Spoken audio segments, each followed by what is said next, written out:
వృషభ రాశి వారికి కొంత ఈ ఇతఃపూర్వం మాసం కంటే కూడా కొంత అనుకూలమైనటువంటి వాతావరణంలోనే ముందుకి అడుగులు పడతాయి. అనుకున్న పనులు కొన్ని నెరవేరుతాయి. ఇంతకాలము మీకు రానటువంటి మీ గృహం ఏదైతే ఉందో, లేకపోతే ఆలస్యం ఏదైతే అవుతుందో అది ఇంకొంచెం వేగవంతమైనటువంటి పనులుగా ముందుకు వెళతాయి. అవి మీకు శత్రువులకి మీ యొక్క బలం అర్థమవుతుంది. నా బలం వాళ్ళకి అర్థమైంది కదా అని మీరు విర్రవీగితే కుదరదు. ఇక్కడ చాలా జాగ్రత్తగా ఉండాలి. మీ మాట చాలా పొదుపుగా వాడాలి. మీరు ఈ రాశి వారు స్త్రీ మూలక వ్యవహారాలలో చాలా జాగ్రత్తగా ఉండాలి. ఆచితూచి అడుగులు వేయాలి. కొన్ని బాకీలు వసూలవుతాయి.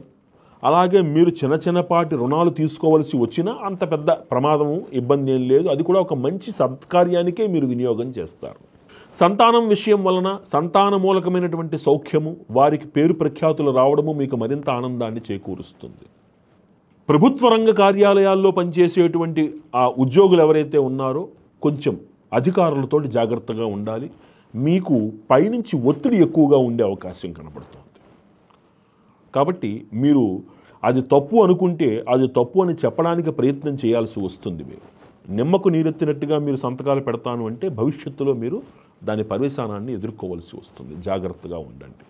అలాగనే ఈ రాజకీయ నాయకులు కూడా కొన్ని పదవులు వస్తాయని వారు ఆశించినా కొంచెం ఆలస్యం అవుతుంది. ఈ మాసంలో అది దగ్గరికి వచ్చేటువంటి అవకాశం కనిపించటం లేదు. కళారంగంలో ఉండేటువంటి వారికి అనుకూలమైనటువంటి సమయమే, చక్కటి అవకాశాలు వారిని వరిస్తాయి. పర్వాలేదు, అంటే వాళ్ళకి ఇంతకు ముందు కంటే కొంత బాగుంటుంది, కొంత పురోగతిగా కనబడుతోంది.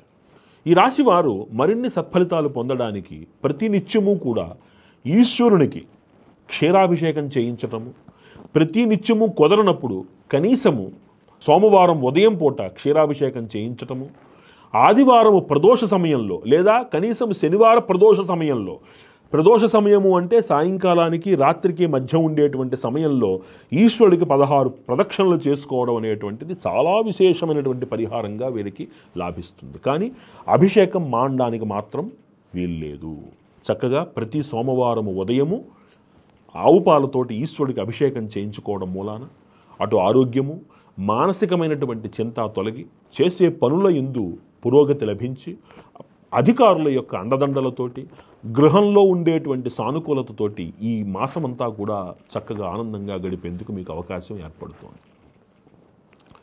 ఈ రాశివారు ఈ పరిహారాలు ఆచరించి మరింత సౌఖ్యముగా సంతోషంగా ఉండాలని ప్రార్థిస్తూ